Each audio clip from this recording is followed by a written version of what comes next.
شیر شاہ سوری کا تعمیر کردہ قلعہ روہتاس 958 ہجری میں مکمل ہوا، جو پوٹوہار اور کوہستان نمک کی سرزمین کے وسط میں تعمیر کیا گیا۔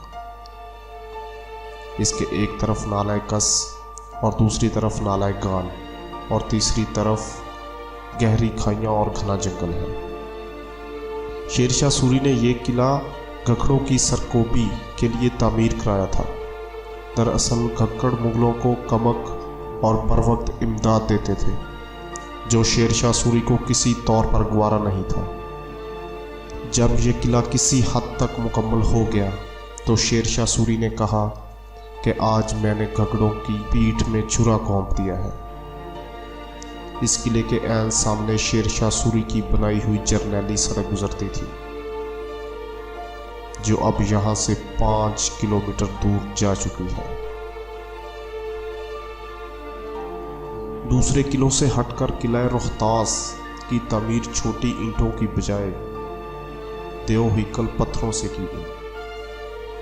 ان بڑے بڑے پتھروں کو بلندیوں پر نصب دیکھ کر عقل دنگ رہ جاتی ہے۔ ایک روایت کے مطابق اس قلعے کی تعمیر میں عام مزدوروں کے علاوہ بے شمار بزرگان دین نے بھی اپنی جسمانی اور روحانی قوتوں سمیت حصہ لیا۔ ان روایات کو اس امر سے تقویت ملتی ہے کہ قلعے کے ہر دروازے کے ساتھ کسی نہ کسی بزرگ کا مقبرہ موجود ہے۔ موجودہ قلعہ کے اندر بھی جگہ جگہ بزرگوں کے مقابر پھیلے ہوئے ہیں۔ اس کے علاوہ ایک اور روایت ہے کہ یہاں قلعے کی تعمیر سے پہلے ایک بہت بڑا جنگل تھا۔ شیر شاہ سوری کا جب گزر یہاں سے ہوا تو یہاں پر رہنے والے ایک فقیر نے شیر شاہ سوری کو یہاں قلعہ تعمیر کرنے کی ہدایت دی۔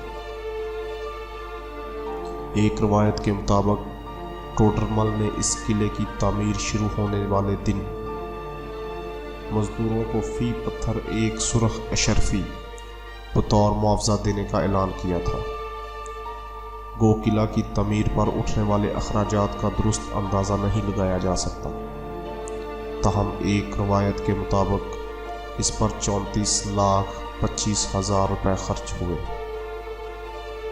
واقعات جہانگیری کے مطابق یہ اخراجات ایک پتھر پر کندہ کیے گئے تھے، جو ایک زمانے میں قلعہ کی کسی دیوار پر نصب تھا۔ قلعہ کی تعمیر میں 3 لاکھ مزدوروں نے بیک وقت حصہ لیا اور یہ 4 سال 7 ماہ اور 21 دن میں مکمل ہوا۔ یہ قلعہ 400 ایکڑ پر محیط ہے، جبکہ بعض کتابوں میں اس کا قطر 4 کلومیٹر بیان کیا گیا ہے۔ قلعے کی فصیل کو ان چٹانوں کی مدد سے ترتیب و تشکیل دینے کی کوشش کی گئی جن پر یہ تعمیر کیا گیا۔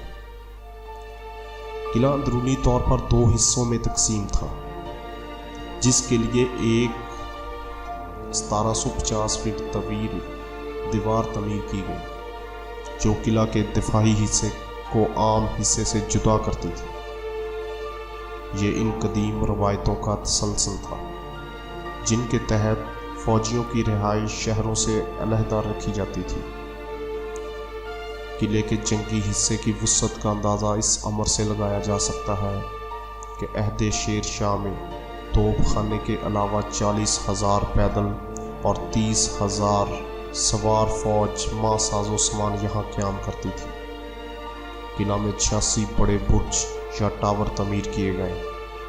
پانی کی فراہمی میں خود کفالت کے لیے 3 باولیاں سیڑھیوں والے کنویں بنائے گئے، جن میں ایک فوجی حصے میں اور باقی دونوں پانی کی 5 ذخیرہ گاہوں سمیت قلعے کے دوسرے حصے میں واقع تھی۔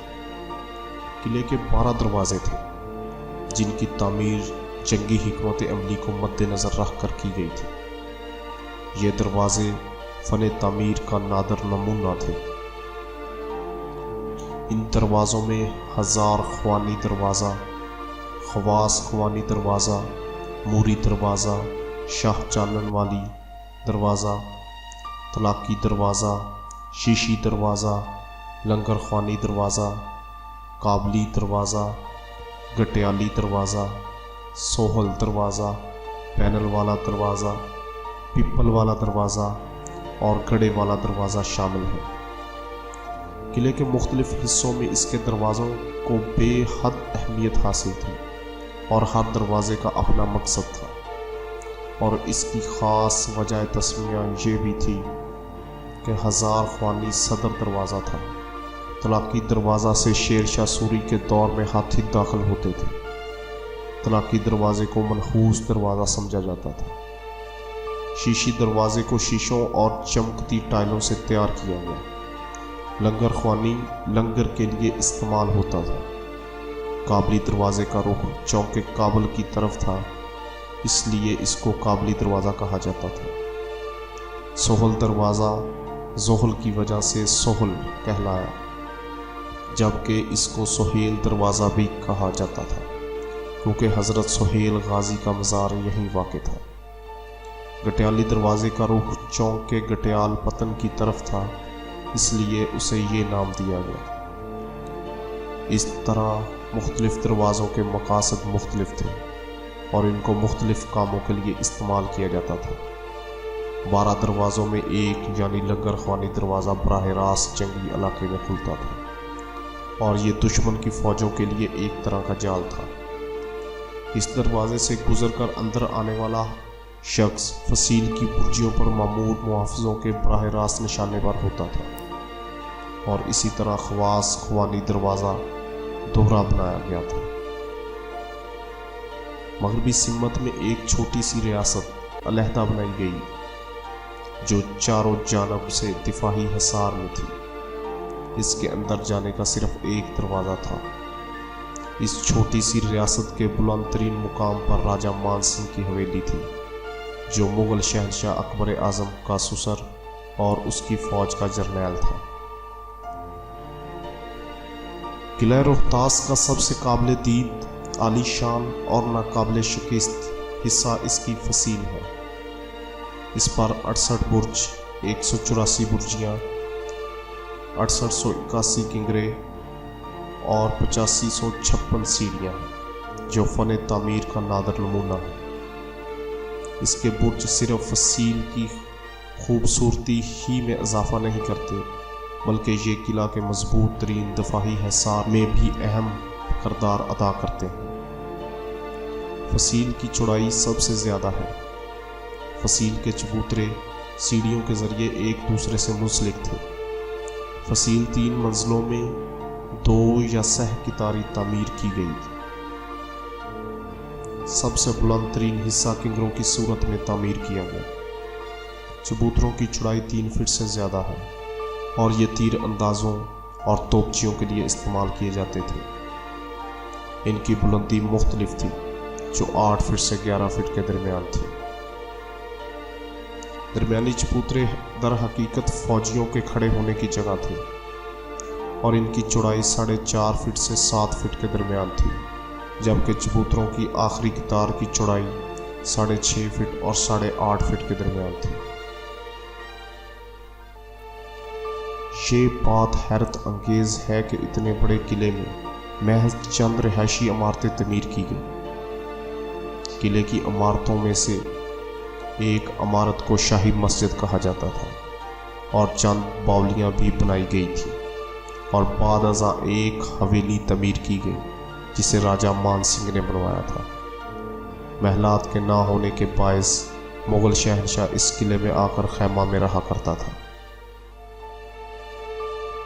یہ قلعہ صرف دفاعی حکمت عملی کے تحت بنایا گیا تھا، اس لیے شیر شاہ سوری کے بعد بھی برسر اقتدار آنے والوں نے اپنے ٹھہرنے کے لیے یہاں کسی پرتعیش رہائش گاہ کا اہتمام نہیں کیا۔